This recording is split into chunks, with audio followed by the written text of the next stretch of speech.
John Wick is back for another life or death battle in his biggest, and longest, movie yet. But if you stick around for all of John Wick, Chapter 4's nearly 170 minutes, at least you'll get a small extra reward at the end.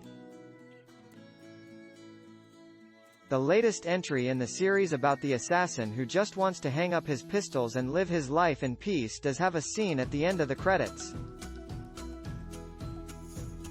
It isn't long, and it isn't completely critical to the plot, but it's thematically relevant, co-writers Michael Finch and Shay Hatten told Polygon in a recent interview. It's also pretty cool. Either way is enough reason to stick around. But if you can't, or you just like a little explanation, here's what happens in John Wick, Chapter 4's post-credits scene. Ed. Note: this story contains spoilers for all of John Wick, Chapter 4, both before and after the credits. John Wick, Chapter 4 ends on a solemn note with John's funeral. No, it isn't clear whether he's really dead. But that isn't all the movie has up its sleeve. After the credits, we see Caine, Donnie Yen, headed to visit his daughter with a bouquet of flowers. As he walks through a crowd, Akira, Rina Sawayama, walks toward him and unsheathes a blade, preparing to avenge the death of her father, Shimazu, Hiroyuki Sanada, who Caine killed earlier in the movie. Finch and Hatten told Polygon that her hunger for revenge is the central point of the scene.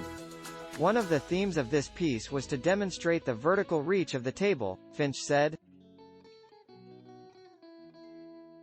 The High Table is the much-referenced shadowy organization that governs assassins in the John Wick movies.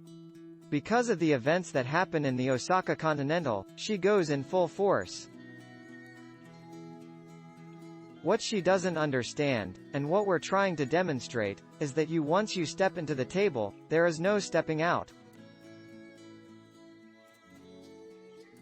She was locked in once. Caine says, "I'll be waiting for you." He knows that she's going to come, because she's a part of the table. She's all in, she's gonna go after Caine for revenge. Her story is John Wick's story, in a lot of ways.